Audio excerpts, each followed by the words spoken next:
नमस्कार, जनता टीवी देख रहे हैं आप और मैं हूं आपके साथ रितेश कुमार गौतम। वाराणसी में Y20 बैठक का आगाज हो चुका है।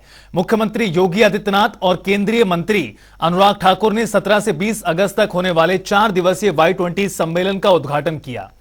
सम्मेलन का आयोजन रुद्राक्ष कन्वेंशन सेंटर में किया गया और इस दौरान मुख्यमंत्री योगी आदित्यनाथ ने युवाओं को संबोधित भी किया। उन्होंने कहा कि आज का युवा केवल युवा नहीं बल्कि आज का नेता और कल का निर्माता है। Y20 का आयोजन देश ही नहीं बल्कि दुनिया भर के युवाओं के लिए एक नई प्रेरणा का संदेश देगा।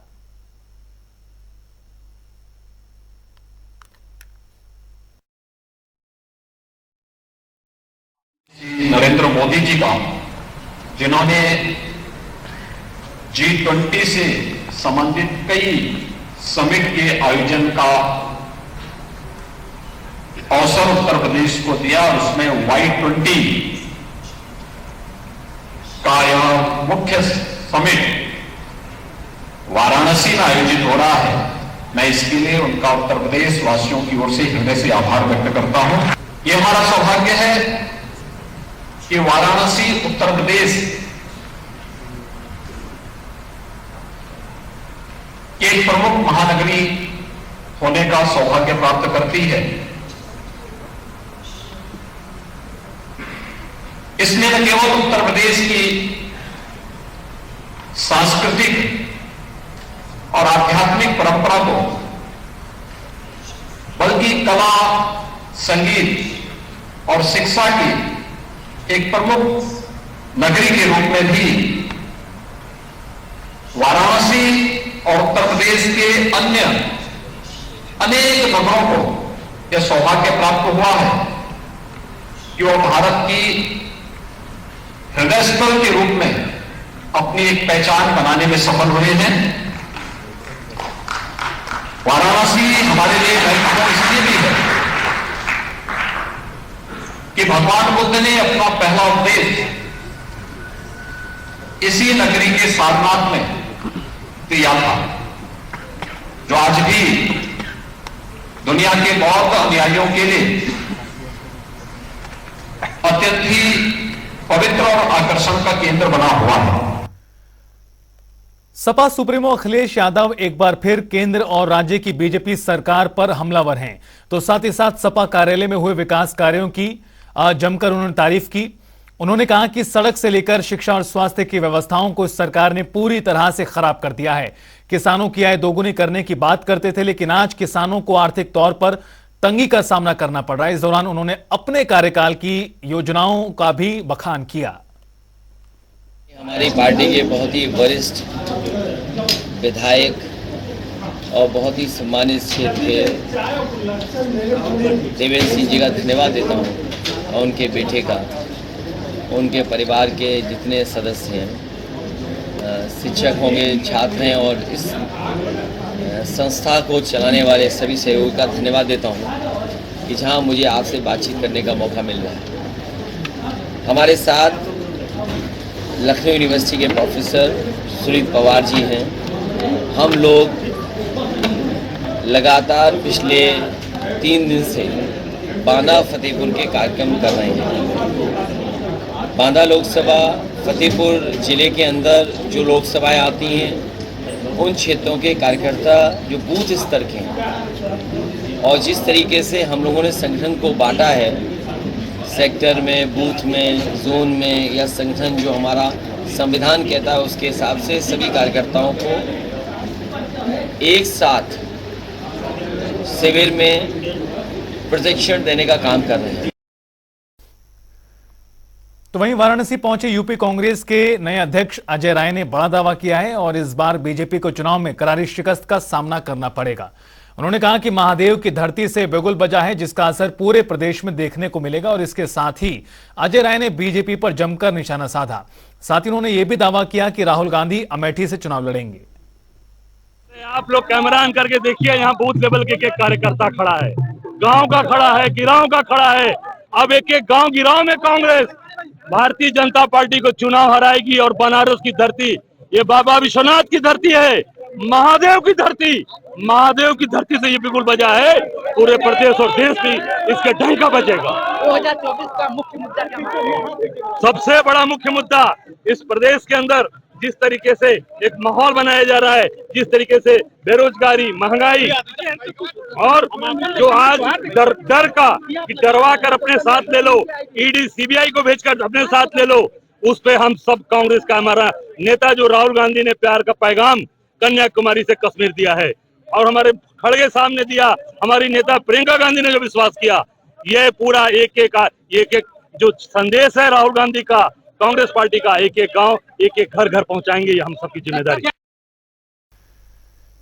आगामी लोकसभा चुनाव को लेकर कांग्रेस के ऐलान के बाद सियासत तेज है। एक तरफ यूपी कांग्रेस के प्रदेश अध्यक्ष अजय राय ने राहुल गांधी के अमेठी से चुनाव लड़ने का दावा किया है, तो वहीं राहुल के अमेठी से चुनाव लड़ने पर सपा ने भी समर्थन देने की बात कही है। समाजवादी पार्टी ने हमेशा से अमेठी और रायबरेली की सीट को कांग्रेस के लिए छोड़ा है। आदरणीय राहुल गांधी जी अमेठी से चुनाव लड़ते आए हैं, इस बार भी वो अमेठी से चुनाव लड़ेंगे। समाजवादी पार्टी और पूरा इंडिया गठबंधन अपने सारे प्रत्याशियों के साथ है। आदरणीय राहुल गांधी जी को भी अमेठी से लोकसभा भेजने की जिम्मेदारी सभी गठबंधन साथियों की है। समाजवादी पार्टी अपने गठबंधन धर्म को निभाने का काम करेगी। लोकसभा चुनाव को लेकर सभी दल अपनी अपनी तैयारियों में जुटे हैं और इस बीच यूपी कांग्रेस के नए अध्यक्ष अजय राय ने कहा कि राहुल गांधी अमेठी से लोकसभा का चुनाव लड़ेंगे, तो वहीं अजय राय के इस ऐलान का कांग्रेस नेता भी समर्थन कर रहे हैं।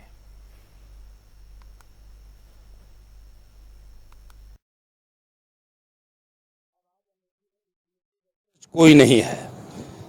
जिस प्रकार से दीदी जी ने 2014 से लेकर के 9 वर्ष हो गया यहाँ की सेवा करते हुए, चाहे कोरोना काल देखा होगा, यहाँ के लोगों को लोग भी परेशान हुए, उनको सैनिटाइजर, मास्क कई माध्यमों से यहाँ की सेवा की और जिनके परिवार से कोई खोया है उनको गले लगा करके उनके दुख को भी बांटने का काम किया है।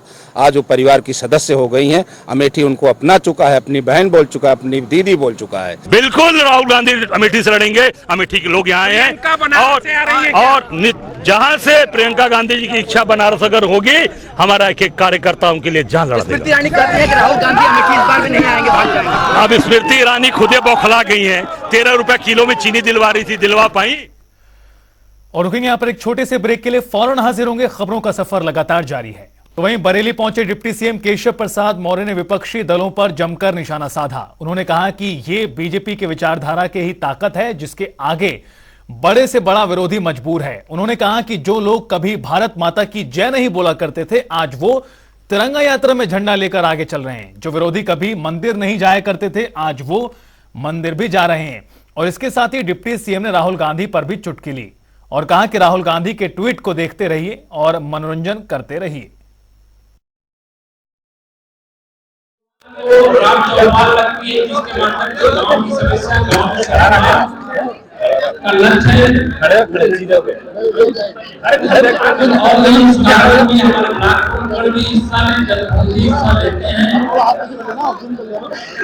इसके लिए भी आह्वान किया गया। प्रत्येक महीने जिलाधिकारी और उप विकास अधिकारी की अध्यक्षता में जिले में बैठेंगे और हर महीने ब्लॉक स्तर पर सभी ग्राम प्रधान, क्षेत्र पंचायत सदस्य, सभी ग्राम पंचायत और ग्राम विकास अधिकारी ब्लॉक प्रमुख की अध्यक्षता में ब्लॉक में बैठेंगे। अगर वहां कोई समस्या आती है तो उसका वो समाधान अपने स्तर से करें। सपा सुप्रीमो अखिलेश यादव के 2 दिवसीय फतेहपुर दौरे को लेकर बीजेपी के जिलाध्यक्ष आशीष मिश्रा ने सवाल खड़े कर दिए हैं।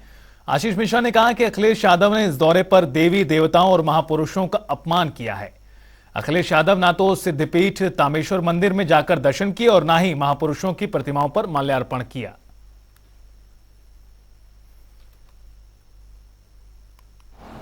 अखिलेश जी का 2 दिवसीय दौरा जनपद में रहा है और चूँकि मुझे जो लगता है कि शायद फतेहपुर जनपद में वो अपनी ओसर हो चुकी राजनीति भूमि के लिए यहाँ पे एक उपजाऊ भूमि की तलाश करने आए थे, जिसमें वो पूरी तरह नाकाम साबित होंगे और उनको यहाँ सफलता नहीं मिलेगी।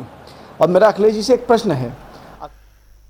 तो वहीं विंध्याचल धाम पहुंचे ऊर्जा मंत्री ए.के. शर्मा ने विंध्याचल वासिनी के दर्शन पूजन किए और इसके साथ ही निर्माणाधीन विंध्य कॉरिडोर का भी निरीक्षण किया। और इस दौरान ए.के. शर्मा ने कहा, प्रदेश सरकार की मंशा और विभागीय सहयोग के कारण निर्माण का काम तेज गति से चल रहा है। विंध्यवासिनी के दरबार में मैं बचपन से आ रहा हूँ। विशेष रूप से प्रयाग विश्वविद्यालय के विद्यार्थी काल में मैं विशेष रूप से यहाँ आता था। हर 6 महीने, 8 महीने, 4 महीने पे यहाँ आता था। सर ये IAS की नौकरी माँ की कृपा से मिली। उस दरमियान भी जब हम इधर आते थे अपने उत्तर प्रदेश, तो कई बार आने का सौभाग्य मिलता था। इधर भी राजनीति में आने के बाद जाने माने अभिनेता रजनीकांत लखनऊ पहुंचे, जहां बताया कि मुख्यमंत्री योगी आदित्यनाथ के साथ ही अपनी फिल्म जेलर देखेंगे। और इसकी कामयाबी के बारे में पूछे जाने पर उन्होंने कहा कि सब ऊपर वाले की कृपा है। कल मुख्यमंत्री से भी आप मुलाकात करने वाले हैं। जी जी जी जी पिक्चर देख रहा हूँ, उनके साथ पिक्चर देखेंगे जी। तो अभी कैसा सर लोगों का, क्योंकि बहुत अच्छा फैंस का वो पीछे से आ रहा है, फीडबैक भी बहुत बेहतरीन कलेक्शन गया है मूवी का। सब भगवान की दुआ है। आगरा में इंडियन एयरफोर्स ने ओरिएंटेशन कैप्सूल प्रोग्राम का आयोजन किया। प्रोग्राम के दौरान एयरफोर्स के बारे में बताया गया। इंडियन एयरफोर्स की कार्यशैली के बारे में जानकारी दी गई।